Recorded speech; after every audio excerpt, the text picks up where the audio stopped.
Hi, everybody. Good afternoon, good evening, and good morning, wherever you are. Thank you very much for joining in the Boardroom Club today to our innovation conference, featuring executive from top tech company across AI, analytics, cyber, fintech, quantum computing, and CRM. My name is Yossi Garmazi. I'm a second-year MBA here at Cornell, and I'm joined here also by a classmate and a good friend of mine, Amado Vargas. Amado? Hi, everyone. Glad to be here. Yes, so today we are fortunate enough to interview none other than Maoz Lakovski. Maoz is the Chief Business Officer of Similarweb, a company that powers the world's biggest brands out there with insights on the digital landscape, helping businesses to understand their market, monitor competitors, and make smarter decisions using real-time web and app traffic data. Prior to Similarweb, Maoz also served at Twitter in the sales and strategy and operation. Maoz, thank you very much for joining us today. Pleasure to meet you guys and connect with you. Thank you for having me. Yeah, so Maoz, we thought to start maybe with an easy question. What led you to the tech world then to Similarweb in the first place? So I'm not the typical kind of computer nerd, I would say, or someone that necessarily go in one of these elite technological units in the IDF. But I always, was excited and kind of loved seeing all the innovation and what technology brings to us. So I studied and then I started my career in management consultancy, which I think is great as you build your kind of business acumen and problem solving. And so this is where I started. And very fast, I realized that, my passion is about helping people and developing products and solutions that can make an impact at scale. And at least, growing in Israel, if you want to do something big and meaningful, so most chances that you're going to end up in tech. So this is where you can really make an impact. There's no limits if you have a good technology and a good product. So yeah, so I found myself kind of in the tech world and had an amazing kind of journey. As said, working at Twitter and in the last decade or so at Similarweb, and was lucky enough to join a rocket ship. So happy to share more about this journey. Yeah, and can you tell us a little bit more about Similarweb? Yes, of course. So Similarweb is a digital data company. We were able to create and manufacture over the years many unique data sets, helping businesses to be more competitive in different areas. So we started from, and actually it's an interesting story, we started from a kind of a similar site engine. So back in 2007 and 8, when the web only started. So our CEO and founder, was actually looking for similar sites to his parents' jewelry store. So he kind of built this extension that started kind of recommending on similar sites and similar options. And over the years, he realized that actually by having this extension installed, he can collect very valuable data sets. So we started with a very kind of robust website statistics, so you can understand traffic, engagement, marketing mix, audience of almost any website out there. And over the years, we expanded into apps data sets, search data sets, marketplace data sets, stock coverage. Basically, it also ties to our vision. And our vision is to be the kind of the one-stop shop of digital data to companies. So that's us. We are a public company, as said, IPO'd at the New York Stock Exchange, about 1,200 people, global company from Tokyo and Sydney through Europe, Singapore, London, New York, Boston, having clients from almost any country out there. So yeah. Amazing. And you talk about like Similarweb being in kind of like one of the biggest leaders in the web traffic data. So I was just wondering if you can elaborate about the strategy side and specifically what some of the trends that you saw in the web in, let's say, since you joined Similarweb about a decade ago. Yes, obviously the obvious one is AI. I mean, it's everywhere, and I mean you can see that, and maybe also to discuss about how we are covering AI and what's our strategy with AI, because we use it extensively across the organization and also as part of our product portfolio. So AI is definitely kind of the biggest change that we had for years in terms of how consumers are interacting with the web. I think there's also even, these days with all the kind of the tariffs and everything that is happening, like the micro environment is very kind of volatile, and this impacts how consumers are buying and, overall digital behavior. So there's many, I think also the usage of, multiple devices and the expansion from the traditional kind of desktop into apps and mobile devices. Obviously, it's a critical one. So overall, it's a very dynamic space, right? So things keep changing all the time. At Similarweb, we are committed to be there and measure consumers where they are. So understanding what they do online and being able to reflect it to the brands and to the companies and to the agencies and publisher we work with. Yeah, it was super insightful. And speaking about AI, I know that actually Sam Altman keep mentioning you in all of his tweets, but we'll get to it later on. I wanted also to ask you before we moving on to the growth story of Similarweb, if you can elaborate about the challenges that the company faced to get it where it now, because after all, Similarweb wasn't always successful as it now, and as everyone knows, Similarweb. Yeah, so every success story is full of learning and observations, and obviously, we were always kind of growing and kind of accelerating growth, but there were also more challenging periods. I think that one thing that was a challenge for us, and it's still in many ways is the expansion from a single product to multi-products. So back in 2018, we decided that we realized that we have demand coming from many different use cases, and it makes less sense to serve all of them through the same product with the same pricing and packaging and same go-to-market. So this is where we decided that we're gonna expand into different business solutions. So at the time, it was from focusing on marketeers to expanding into digital sellers, investors, and digital e-commerce. And I think this is a big strategic shift with it. And it comes at a price. It creates some complexity, and it takes time to refine the products, to understand and be very accurate about what the customers need. It creates some complexity when it comes to enabling our teams and our sellers. So I think when you grow and you have this market opportunity and you want to monetize it and you want to serve more clients, so while doing that, you also create inevitable complexity that you need to manage. So I think that's kind of one challenge we had, and in many ways it's still a challenge and something we are working on. We are very bullish about our multi-product, multi-solution strategy. It's something we are really trying to push. And I think it's an interesting dynamic for most of the SaaS companies. I mean, at some point, I read recently that, companies that have a single product, they're likely to, cross about $50 million ARR is very low. It makes sense. You also need to make sure that you do it in a stage that you have kind of enough traction, enough market understanding, enough scale.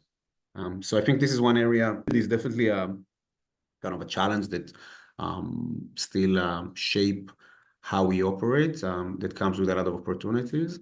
I think that another thing when you grow a company, when I joined, Similarweb was very small, and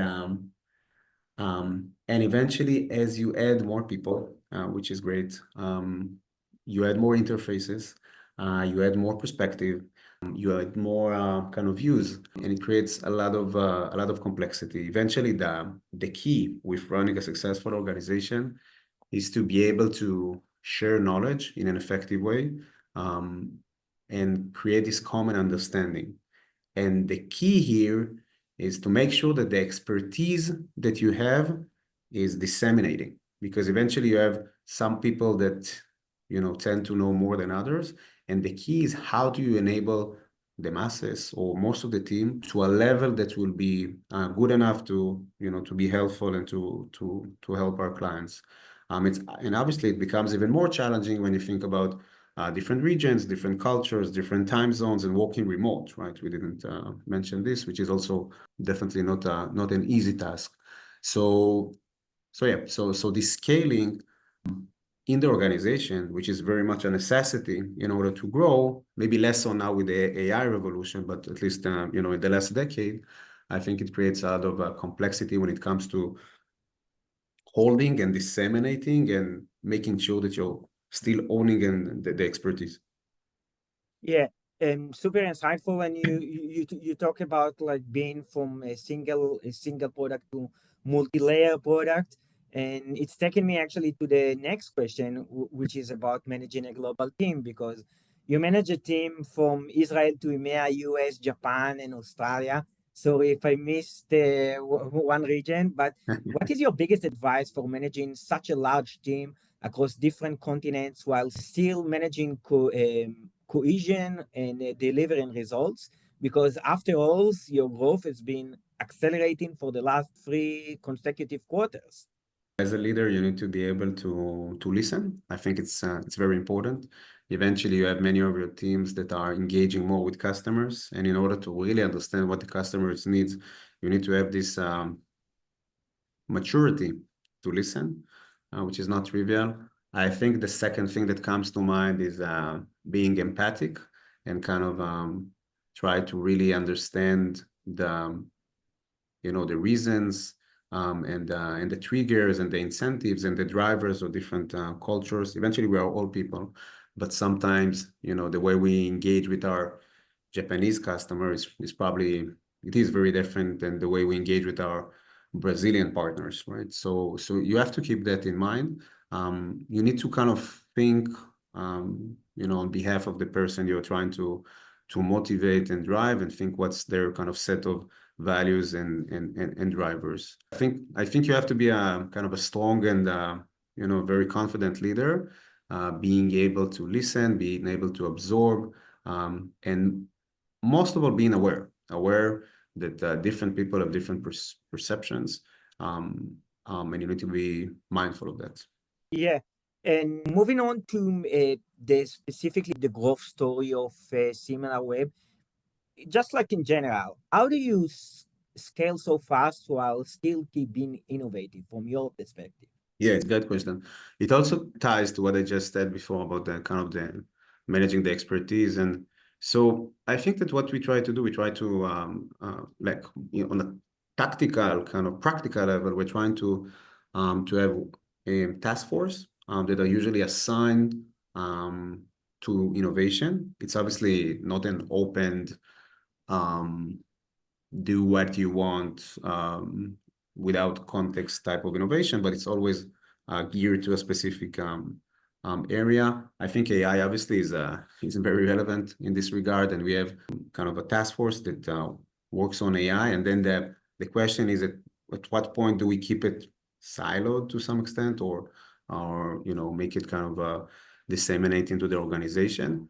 I think that another thing we do quite effectively as a company, as a managerial philosophy, is that whenever there is something which we think is critical and needs the attention, so also in terms of organizational structure, we can be more flexible and have this team or task force or effort get very high visibility into leadership and the maybe higher level in the organization, and also in terms of reporting line. So we might break the traditional reporting line in order to ensure higher visibility for some higher priority and more stressing subjects. So I think it's that, and also we do hackathons. So some of our divisions are having an annual hackathon, and more than that, and the workshops, and we always make sure that we also kind of share knowledge internally, and we have all kind of forums. And one of the things I like the most at Similarweb is the people. We have amazing people, and they're not only super smart, they're also very keen to share and collaborate, which for me it's always inspiring. Yeah, and one of the ways to grow fast is to do M&A, because after all, you can't just go organically nonstop. And Similarweb actually has been very active in the M&A market since 2021, with notable acquisition including 42 Meters, Admetricks, Ranger, and Embee. Could you share some of the key factors that you consider when evaluating potential acquisition targets, and how do you make sure the post-merger acquisition is done in the right way? It's actually a very relevant question. It's a big part of our strategy. So we always want to grow organically, but where we are today, we have the infrastructure, we have the distribution, we have the brand, we have the top of the funnel, we have the demand. If we can enrich and accelerate time to market with M&As and buying great technology, great talent, great data sets, because we're a data company, it's something that we will consider. I think the great thing about M&A is, and what we see is that many of the founders of the company we've acquired are still in the business and having more and more responsibility. So this kind of expertise and also can-do attitude and this innovation mindset and resourcefulness, it's amazing for the company. When it comes to the companies we're looking at or more interested in, that would be companies that could fulfill our vision. And as said, it's about digital data and our desire to be the solution. We are already, but even more so, to be the solution, the digital partners of companies. One thing that we like to do as an exercise is actually start with the customer and understand what other data sets and solutions they are using. I mean, our ICP, our ideal customer profile, our persona. We spend a lot of time with them, understanding their stack, what they're using, and try to think, okay, that's interesting. If we can potentially work with this company, acquire this company, have a strategic relationship with this company, so we can cover a higher share of wallet, right? And it's going to be easier. And then we are becoming even more stickier. So that's a big part of our kind of thinking process when it comes to kind of think of potential targets. And about PMI, post-merger integration, that's critical because eventually M&A brings a lot of great things, but it also brings complexity. And you need to have a very clear playbook about how to integrate these companies. I think that we were very effective in building a great playbook, which when we come to a company, we are in many ways helping them learn from our learnings, right? So we have a playbook about pricing optimization, about commercial strategy, about how we do cross-sells of different products at Similarweb. So when we come to a company, it's almost like a doctor diagnostics. So we have this kind of checklist of all the things that we know that we need to do. Then we're helping this company, and we have amazing success. Like it's a great part of our success, and it's not only in the numbers. It's kind of the ROI, so-called, on the deals and the viability. It's amazing. But as said, also the cultural innovation, entrepreneurial spirit we bring is also very, very, very helpful. And very insightful, because at the end of the day, it's not as easy as it sounds just to buy a company and to integrate it to already a well-functioning one. And yeah, moving on to, we touch a little bit about AI, and indeed the world is constantly changing, specifically the world of data. And we've seen many LLMs in the market, such as OpenAI, Gemini, Perplexity, and others. How is Similarweb adapting to this trend, assuming the shift towards gathering data from fewer data points rather than millions of websites? Yeah, so first we are a data company and a big data company for many years, and we used LLMs internally for years, even maybe before this was such a big phenomena. So we're using LLMs, and our data scientist team and our engineers are using these models extensively for years. Having said that, I think we have a few pillars of how we are looking into AI, and mostly from a customer and offering point of view. Obviously, on top of it, we're using AI extensively to improve our go-to-market efficiency, our marketing efficiency, content creation. So we use it across many different departments. Actually, an interesting phenomena that is happening, because it's all very recent, right, is that we used to have a more traditional product management organization, those that are actually building, crafting product strategies, spending time with clients, and deciding on the roadmap. And now it becomes, everyone are building products. So there's a bunch of, solutions out there that are based on AI and allow non-technical users to just build dashboards and actually build whatever they want. So it's an interesting phenomenon. We need to manage it because there are many good things about this, but it can also create some complexity. So I think it's an interesting one. But when it comes to our value proposition. So we're a digital data company. We are committed to covering all digital touch points of consumers online. So we have a great, very robust Gen AI intelligence offer, which essentially allow our clients to get visibility into the Gen AI. Today, speaking with CMOs and marketing executive, the top of mind bold question is what's happening in the engines, what's the sentiment, to what extent are we being mentioned versus competitors, who's winning the Gen AI kind of black box. There's very little information into this, and we are very big on allowing brands to understand what's happening within, what's the traffic that is coming into the Gen AI, and what's that outgoing traffic into their website. So we're investing a lot into this. We released already a few features, and we have a super promising roadmap in terms of our data collection.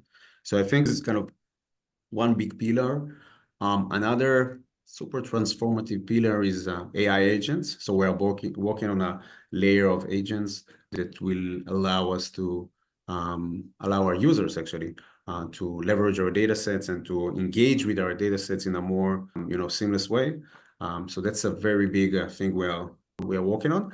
And last is that we have this, we're a data company, and we work with some of the biggest Gen AI companies, enriching and fueling their LLMs, right? So that's another big play because our data is very proprietary. It's a bigger moat, strategic asset. It's very hard. It's impossible to replicate, to be honest.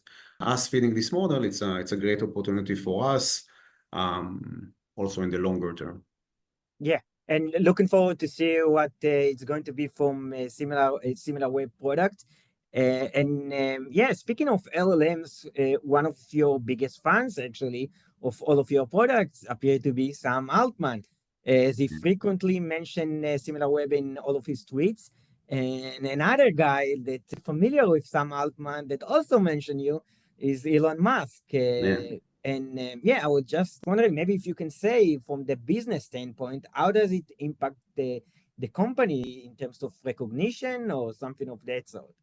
So we have many of those, and that's amazing, and that's a great kind of a testament to the value of our data and the differentiation of the data. You can add to this distinguished list also Jeff Bezos, who's leveraging our data oftentimes. I just realized that you have a repository of all those mentions, which is very useful, and this list is it's a very long of all the digital leaders that you can think of that are actually leveraging their data. So first, it's great. It feels great touching the most rushing and relevant subject. I think that business-wise, it helps with top of the funnel to some extent. So generate more top of the funnel interest. Obviously, it's a brand awareness play, which is great for us. And lower in the funnel, it's also, it creates trust. So it's hard to measure the direct kind of attribution, but eventually it could also help us potentially improve our win rates and even lower in the funnel.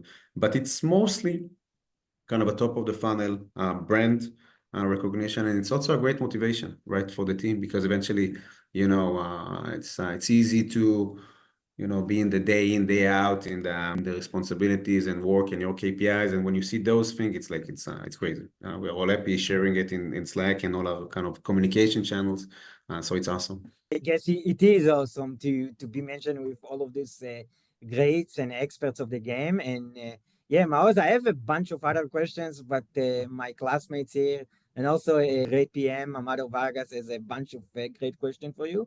And Maoz, thank you very much. And Amado, without further ado, the floor is yours. Maoz, you brought up how your company seeks to always touch the most relevant subject. Similarweb has successfully differentiated itself across multiple verticals, including SEO, market research, and digital intelligence. You brought up to maintain competitive edge, you brought up managerial philosophy. What are other things that Similarweb has done to stay ahead of competition in these diverse areas? It's a good question. First, I think as a company, we care about our customers, so it's less about the competition. Competition is great. We appreciate competition. It's kind of encourage us to be better at what we do, be alerted, and make sure that we are executing and moving fast. So it's great. It's out there, but it's more about us. Even more so for us specifically, when you think about it, We are not like maybe a CRM or marketing automation or in terms of the maturity of the category, right? So we are kind of building our path and defining the category. So oftentimes it's us versus us, and us versus just needing to justify the need for the clients. So competition might be there, but it's not kind of our biggest strategic driver. Having said all of that, competition is important because competition is also critical to position yourself in front of the customers, right?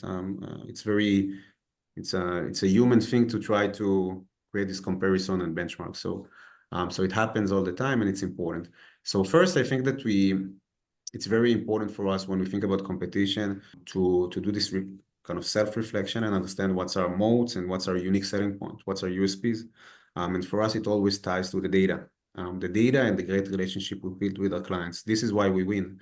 So for us, it's kind of establishing to our customers and prospects why our data is better. Simple as that. So concrete examples of why our data is better, and we have tons of this all the time. So we're doubling down on that from a positioning point of view, but also in terms of investing in the data. We invest hundreds of millions of dollars over the years in building this data moat and data asset, and the investment are only growing more and more.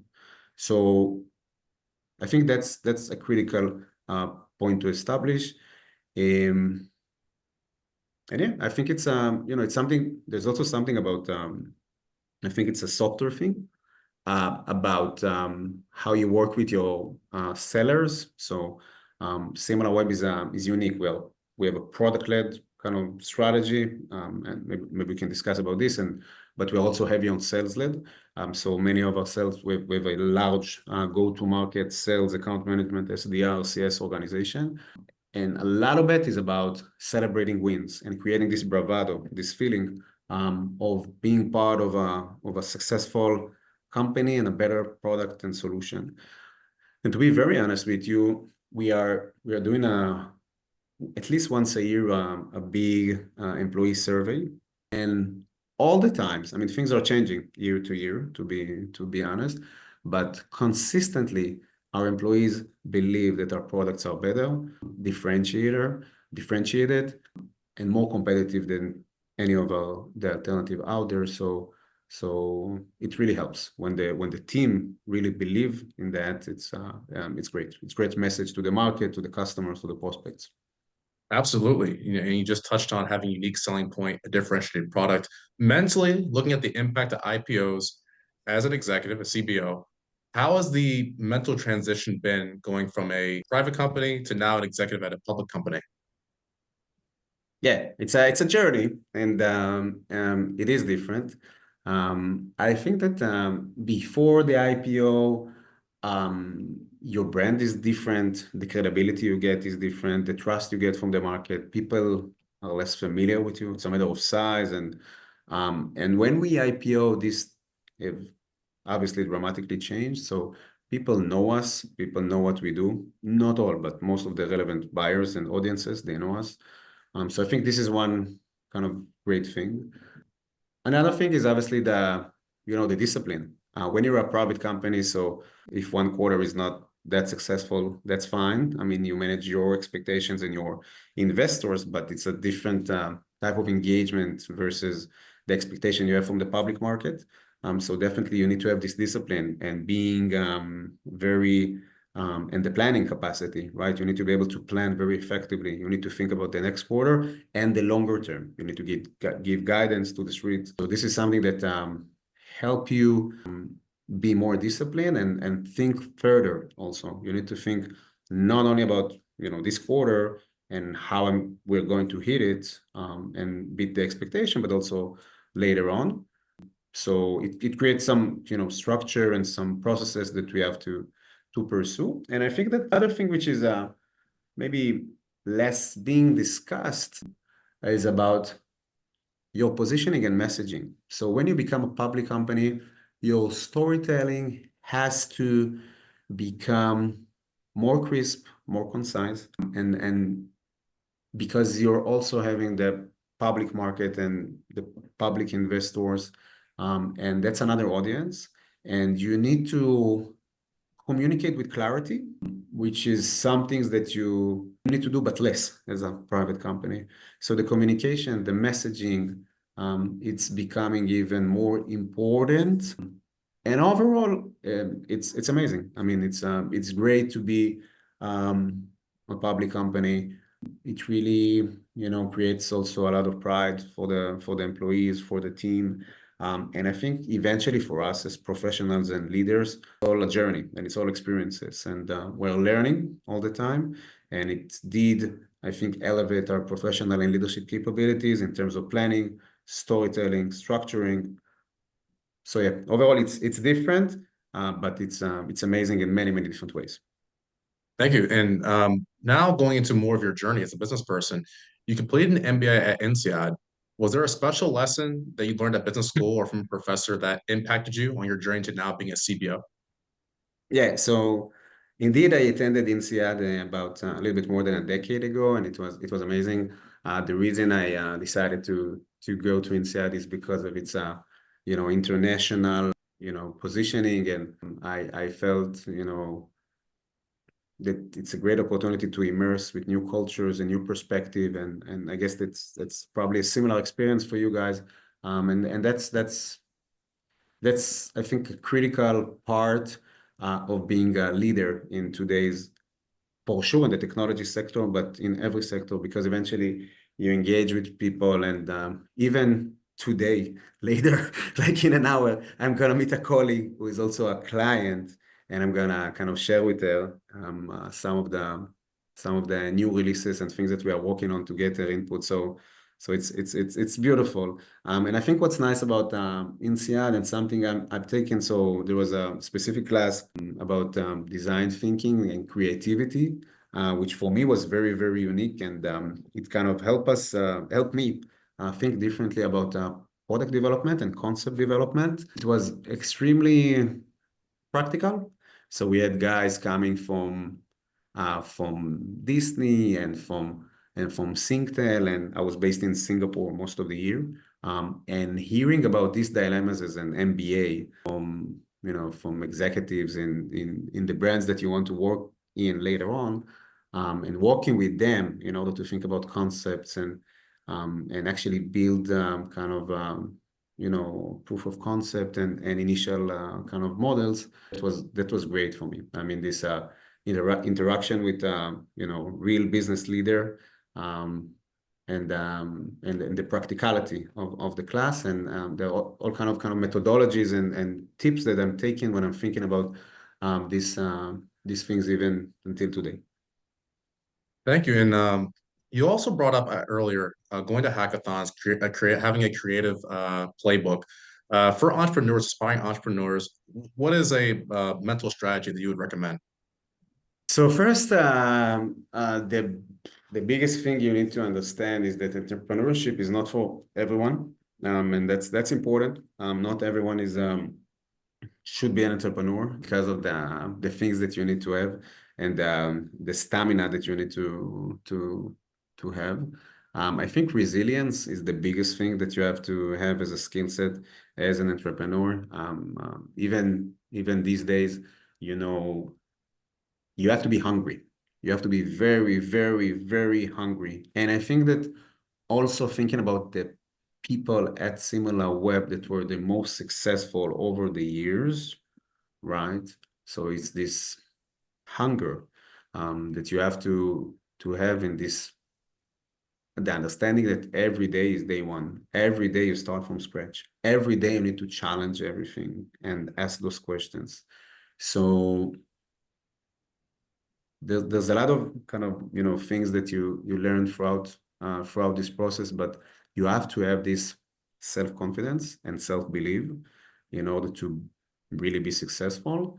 And again, it's not for everyone, and some folks it's probably not for them, and they should not you should try it, but you should also understand when it's not for you.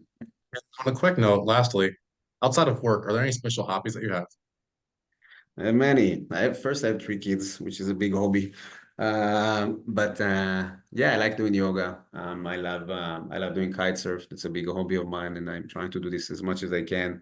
It's usually it comes in a very exotic and nice places, so it's a nice bonus. So I'm trying to do this as much as I can. And yeah, other than that, I love traveling. I love spending time with friends, and yeah, have a good time. Maoz, thank you so much, and passing back to Yossi. Maoz, thank you very much.